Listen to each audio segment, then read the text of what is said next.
a start, a middle, and an end. Stories can tell facts, stories can tell fiction. Some stories take twists and turns that we don't suspect.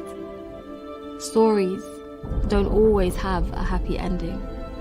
But stories aren't bound to books, and our tales can intertwine. Your story can collide with someone else's story, shaping their future, changing their life.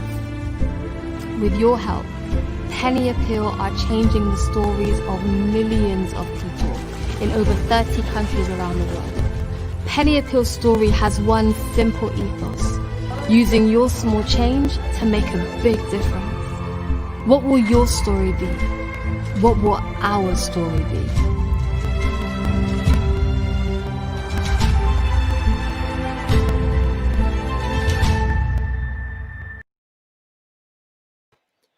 Bismillahirrahmanirrahim. Assalamu alaikum to everyone. Thank you for joining us again. And we want to thank our sponsors, Penny Appeal for being a title sponsor, and also to our community sponsors, the Amana Mutual Funds Trust and the American Muslim Community Foundation. We're really excited to talk today about this really incredible film, Wajd, Songs of Separation, which I think is a film within a film, where we have multiple things going on, multiple stories happening, but such a powerful film and an example of real perseverance in filmmaking. So the director, we have the director with us today. His name is Amar Chebib. He's a Syrian Canadian filmmaker who began making videos in his youth while growing up between the Middle East and North America. He attended the Vancouver Film School and has since made various award-winning short films, music videos, and commercials around the world. Amar is currently based in Vancouver and works globally through his production company, Luminous Films. Wajd is his first feature-length documentary.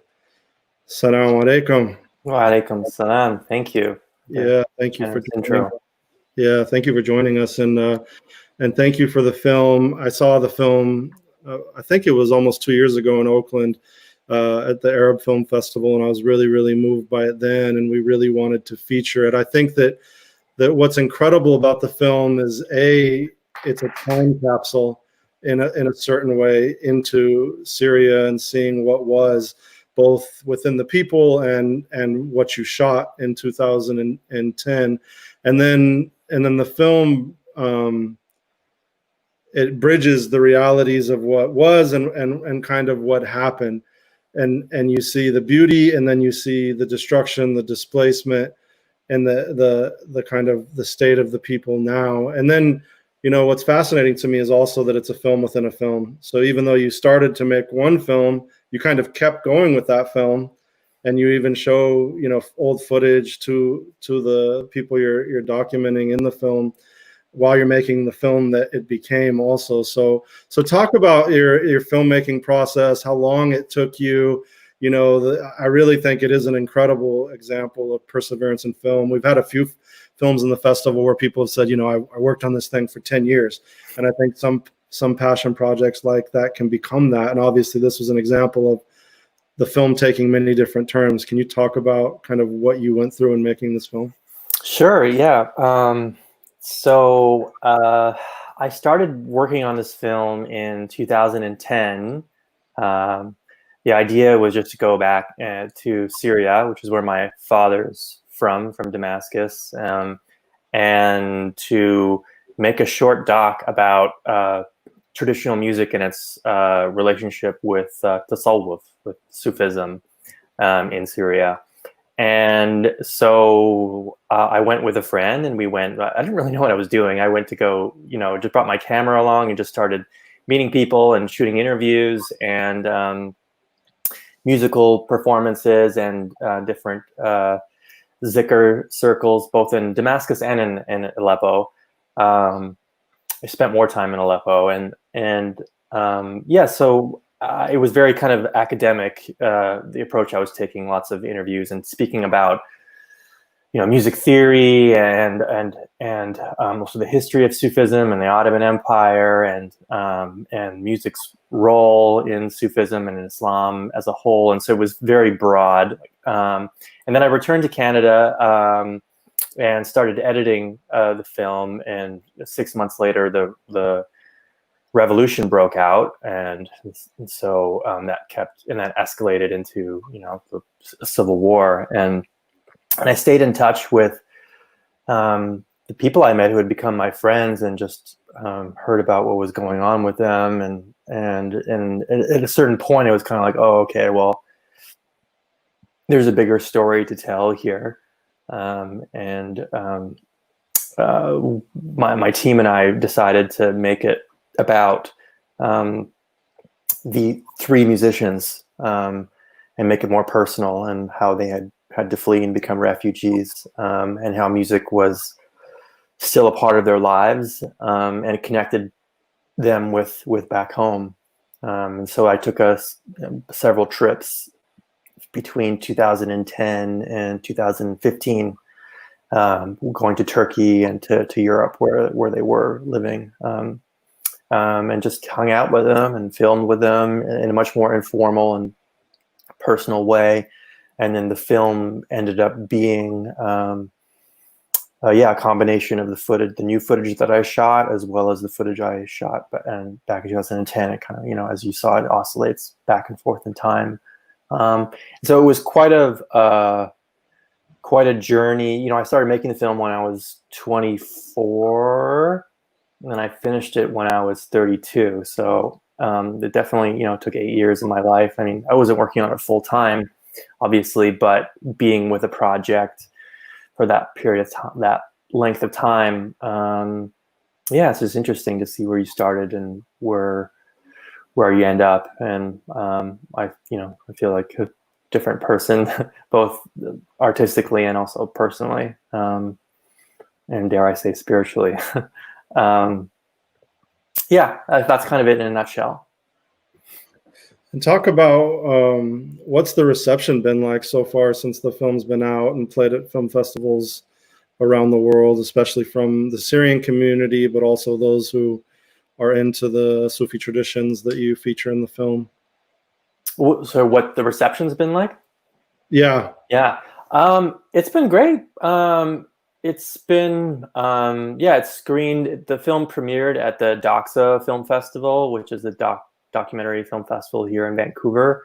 And since then, it's played at a bunch of festivals around the world, more so like Arab film festivals, Syrian film festivals. I think those, it's especially for Syrians in the Syrian diaspora, I think connected with it, in a very like heart level,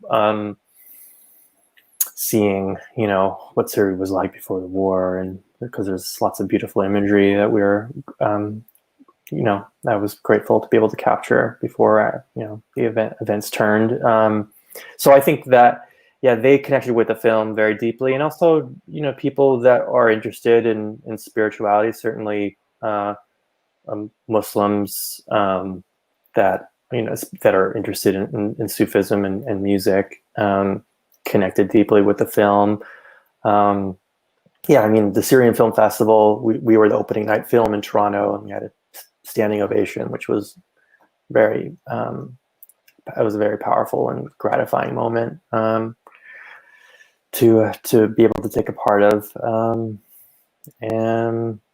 So I think the film didn't necessarily, catch fire and go on the mainstream, like big film festivals, like Sundance or somewhere like that. There have been a number of Syrian documentaries that have done very well, had already done really well, just like right before we released. So that was, fortunately and unfortunately, there was, competition was fierce in that regard, but that's okay. We kind of knew that this film would be a little more niche, just the nature of the subject matter and being very, focusing on their spiritual dimension of Islam in their lives, might not resonate with the general public, but but I think overall we're really happy with the response that we got, and I'm grateful for that. Yeah, mashallah. I mean, I remember the screening I was at. People loved the film. Everyone who I know who's seen it has loved it, and I think that it's one of those things where inshallah, it continues to grow and continues to find the right audience. I think one of the, this term Wajd that's used as the title and within the film, can you talk more about what this idea is within the tradition and why you decided to name the film that? Sure, yeah.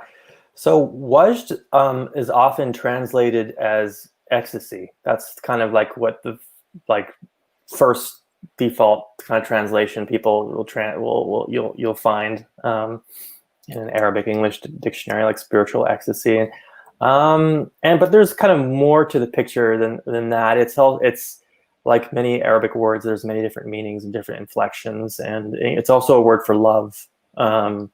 That's one, and also intense passion and longing. So it's kind of a interesting word in that sense that it can represent the ecstasy of union with the beloved, but it can also represent the passionate yearning and longing to be reunited.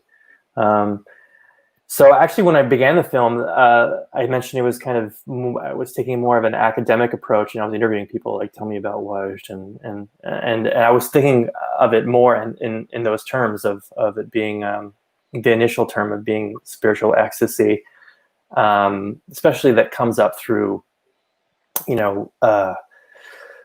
music and zikr circles, especially zikr circles, and also poetry, Quranic recitation.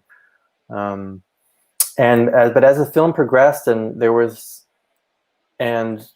musicians became separated from Syria, they had to flee, and there was just this immense yearning to go back.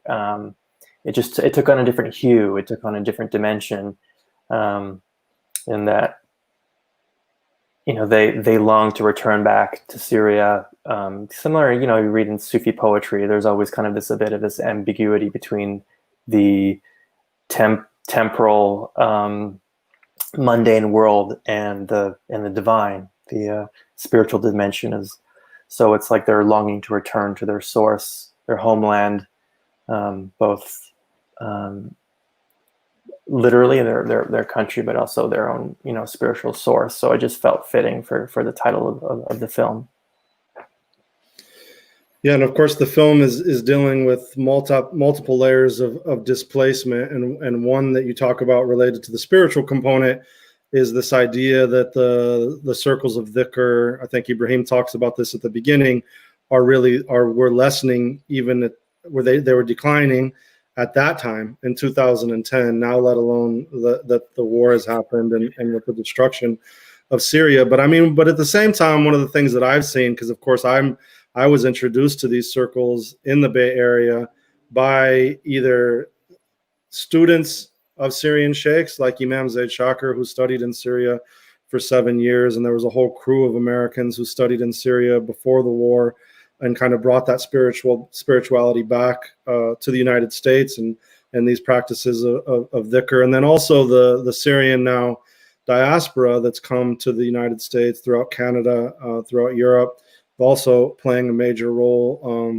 in increasing these things. And so I guess that's kind of more of a statement, right? Is that I think it's both, and of course you see a decline, but then you see a spreading of these things to different places as well. And so I think that's part of what's unique about the film is we haven't seen anything about this tradition or where it kind of came from. And I think Syria was one of the great holders of that tradition. But then let's talk more about the human level of displacement within the film. I think Amar's story is one of displacement within displacement, right? Where he talks about being born in a refugee camp as a Palestinian in Syria, and then now as a refugee in Istanbul. Can you kind of update the stories of where everybody's at now and the state of Syrian refugees? Maybe we of course hear much less about Syria in the news now than we did, like you said, when the film came out and when this series of films came out in maybe 2017, 2018 that highlighted the Syrian plight. Yeah, so I think you were referring to Abdulwahed. Okay. Sorry. No, yeah, he's the person in the film. He's Palestinian originally. but he was born in Yarmouk camp in Damascus, which is not really a camp. Maybe it was at one time. Now it's like a whole district in Damascus, like a very densely populated neighborhood, or was. It was devastated by the civil war. Yeah, for Abid, as we call him for short, there's like these two. There's like another layer of displacement. He was born displaced in the sense that he's Palestinian born in Syria, and that's like, he doesn't have a Syrian passport. Like, that's the condition of Palestinian refugees in Syria, is like they're still identified as Palestinians with the hope that they'll go back one day. So yeah, I think for him, you'll notice even in the film, like, he doesn't express that sense of yearning like Mohamed or Ibrahim do, to go back to Syria, because for him, like I said, it's like he was already born displaced, and so it's kind of one more layer further removed. And also, he has a different relationship to the music and to faith in general. But whereas, Ibrahim he's just like, he just oozes that, all the time. He's him and Mohammed too. So I think so Abdulwahed, after we finished filming together, he left Istanbul and took a boat to Greece, and then made his way by train and on foot to Berlin, to Germany. That was already like a couple of years ago. He did that. So he's still in Germany in university from the last I heard. He's studying interdisciplinary studies and philosophy and theater. Mohamed is still he's in Holland. So, but his family joined him. You'll see from the title cards at the end of the film, his family joined him, and they moved to another place in Holland, and he's working at a tech company. Both his daughters speak fluent Dutch now, and so they're pretty settled there. I think there's still this longing to go back, but situation is still not stable. So Ibrahim is still living in Gaziantep, in south of Turkey, right along the border. He got married. No, he did not get married to the Turkish girl that he mentions in the film. Everyone always asks that. He married a nice girl from Aleppo, and had a child. He has a daughter, Sama, recently. I think it's a year now.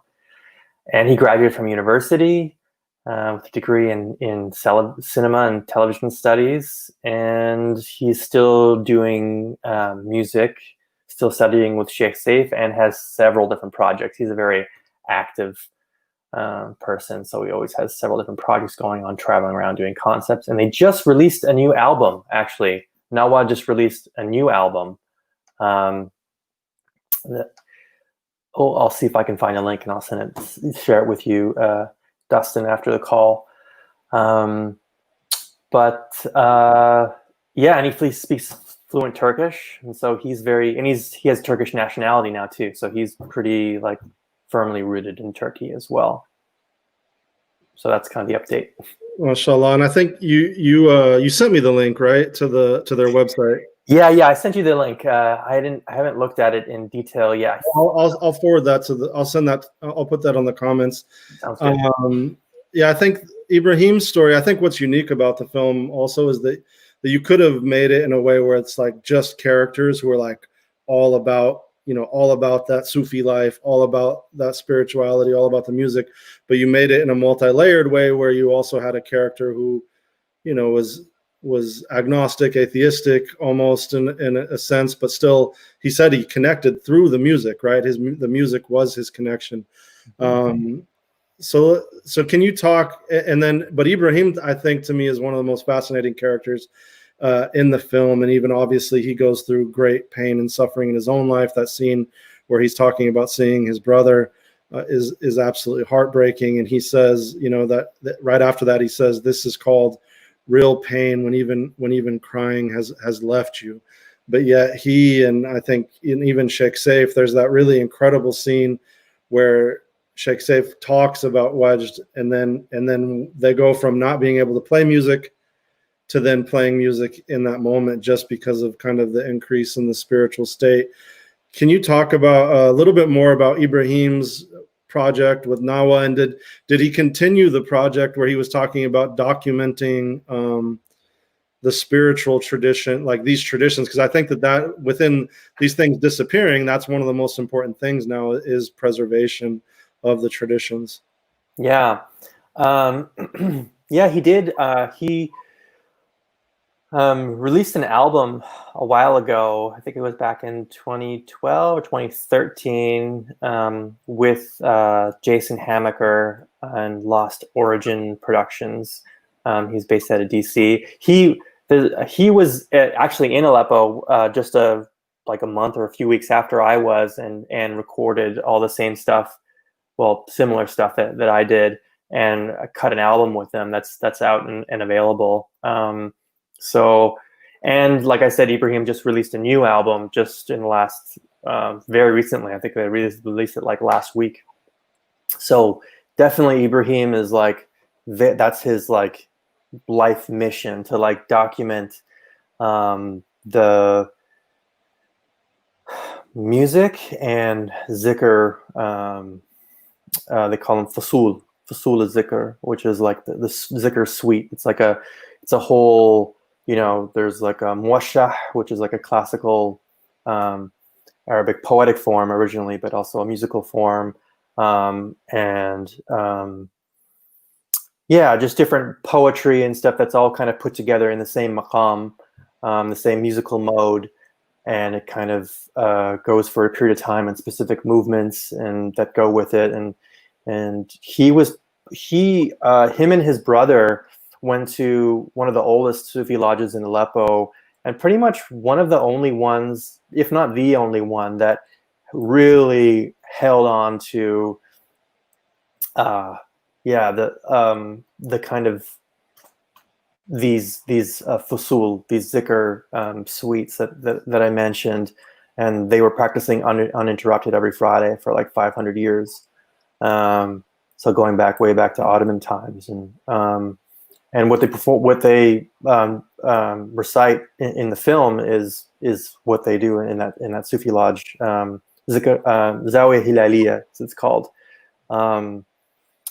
So he learned, and his brother is the head chanter in the film, right in the middle, wearing the galabiya, the white clothing. Learned a lot, and so his brother's still, I think his brother is like a sheikh now in Istanbul, and Ibrahim's just focusing on documenting the music. So that's definitely his full-time gig. MashaAllah, that's super interesting. I mean, inshallah, he can continue to do it. We'll like I said, we sent the link for Ibrahim's website, and if you want to, buy the albums or support his work, you can go there. I know you don't have much time, and so we wanted to ask you this final question, which we've been asking all the filmmakers in this festival, which is, when you're shooting something like spirituality, and of course you have these kind of hadra scenes that you're shooting, and then you are shooting the music, and then especially in the hadra scenes, you kind of, at the beginning of the film, you shoot it in a way where it's like you're using light and shooting nature, and kind of how, especially we're saying Allahu, right, talking about Allah's divine essence, and you're kind of you're playing some tricks with the camera to make it look super granular. Can you talk about how you convey the spiritual through your cinematography language in the film? Sure. Yeah. Well, I think it's one of those things where it's so easy to do it really badly. That's how I'd put it. Like it's exactly. It's done badly more than it's done well. Yeah. So it's one of those things that requires a lot of like, I spent a lot of time working on this, so it just felt right. You can go too far, or you can get. It's like this play of like staying. I think staying abstract is really helpful. So, I just spent a lot of time just going to nature and like all that. There's nature stuff that was all shot here in Vancouver or on Vancouver Island. I would go just find a place and just play around with like light pouring through the trees and silhouettes of things and play around with the editing and with light and it's like I guess it's like poetry in a way. It's like you can't be too literal. You have to there's always you can't nail it down too much. You have to always like reference something and just with a light touch, So I think that's as close as I can get to explaining it in words, which is and nature is there's again going back to poetry, there's always especially in Sufi poetry the rose garden of the beloved, that's where you meet the beloved. So and the reeds that are kind of coming off the lake. That was one thing I was trying not to get too literal with as well. With the opening poem, Rumi's poem, the Mathnawi, I yearned to go back to the reed bed. So I mean that's one thing, and also that's kind of like what I played with the editing is like that's like the universal ground of being, so to speak, that we kept going back through the seven zikrs that are throughout the whole film. And then coming back to their personal lives and kind of going back and forth and that's kind of like our lives in some ways. We have these moments of spiritual practice and inwardness, and then we come back to life, and also within the structure of the film itself is like using it in a way for emotional release. Like if there's something that really dramatic happens, something that's very intense emotionally, it's like going back to reconnecting with source and going back to seeing things from a more larger perspective, universal perspective that helps, heal and integrate what we just digested. And that's something we played a lot with the film as well. It's just like, don't want to show too much graphic imagery, but maybe just a little, just to like give people a taste. And so, it's kind of all these different threads that we're playing with. And just, it's like, a little bit of this, a little bit of that, and just experimentation. I took my time with the film. So, it took 8 years. I shot it over 5 years but I didn't edit. I didn't release it. Like, it took me a year to edit, and I spanned that over 3 years, So I think just taking time and experimenting and trying to be sensitive to that. MashaAllah. No, and you can tell, and you can tell your talent and who you are as a filmmaker. And I know you do more commercial work full-time. You're a full-time filmmaker, MashaAllah, which, and I think what's incredible about your film compared to many of the others that may just focus on the spiritual is that you really have that balance between and the Islamic tradition talks about this, right? That we may be trying to be with Allah, but the reality of this dunya, of the material world, is it's still the material world. And we're always going to be dealing with its realities. And so even the title, Wajd, and the idea of separation in the context of the Syrian crisis and the refugee crisis, it's so multi-layered. So we really recommend that everybody watches the film. It'll be up on our website, on our YouTube channel for the next 24 hours. I put a link there, and then I also put a link to the Wajd website where you can rent the film on their Vimeo page. And if you want to support the film and rent the film, that's even better. We encourage everyone to support this art and this film. And we want to thank you again for your time and for your efforts and for all your work on this. Anything else you want to say about projects you have coming up, or where they can find out more about your production company? You can go on luminousfilms.com or my name, amarchebib.com. That has both my personal and my commercial work. But yeah, Luminous Films or amarchebib.com. That's kind of where you'll find all my work online. Yeah, and no feature projects, as some short projects kind of in development, but we'll see. COVID's kind of put a halt in a bunch of things. So, but you can find everything online on my website. It'll be all on there at some point. Yeah, we don't get the beauty of the live screenings and being all together anymore, but alhamdulillah, at least we're all finding ways to connect. Yes, alhamdulillah. Yes. Yeah, thank you for taking the time again, and we appreciate it. And thank you for having me. Yeah, we'll see you again, inshallah. Inshallah. Take care. Thank all you, right. everyone. All right. All right. Thanks, Dustin. Bye. Thank you. Assalamu alaikum. Wa alaikum salam.